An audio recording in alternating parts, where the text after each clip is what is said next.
হরদীপ সিং নিজ্জার।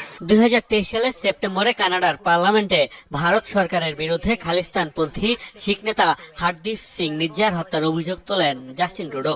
এরপরই দুই দেশের সম্পর্কে শুরু হয় নজিরবিহীন টানাপোড়েন। পাল্টাপাল্টি কূটনীতিক বহিষ্কার আর ভারতের বিরুদ্ধে সন্ত্রাসবাদে অর্থায়নের অভিযোগের জেরে গত বছর আরেক দফা চড়ে উত্তেজনার পারদ। অবশ্য বরাবরই ট্রুডোর বিরুদ্ধে রাজনৈতিক স্বার্থে ভারত বিরোধী অবস্থান নেয়ার অভিযোগ তুলে আসছে নয়াদিল্লি। নানা ইস্যুতে সমালোচিত হয়ে গত কয়েক বছরে জনসমর্থন হারিয়ে ব্যাপক রাজনৈতিক চাপে পড়তে হয়েছে ট্রুডোকে।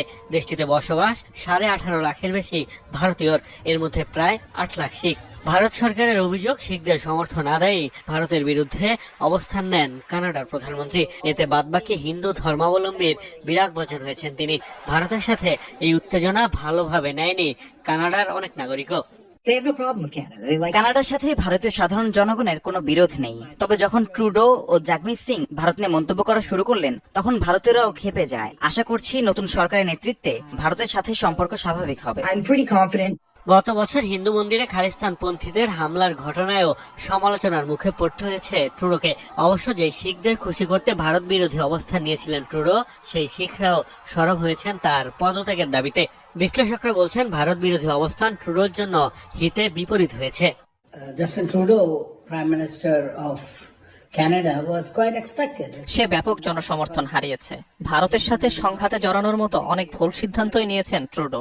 এমন অনেক সমস্যায় জর্জরিত ছিলেন তিনি, যা তার নিজেরই সৃষ্টি। পদত্যাগ ছাড়া ট্রুডোর সামনে আর কোনো বিকল্প ছিল না। Withdrew support. ট্রুডোর পদত্যাগ বিশ্ব রাজনীতিতে একটি বড় ঘটনা। গত কয়েকদিন ধরে তিনি অভ্যন্তরীণ ও বাহ্যিকভাবে চাপের মধ্যে ছিলেন। কিছুদিন আগে যাদের সমর্থন পেতে তিনি তার ভারত বিরোধী রাজনীতি চালিয়ে যাচ্ছিলেন, সেই শিখদের নেতা জগমিত সিংও তার পদত্যাগের দাবি করেছিলেন।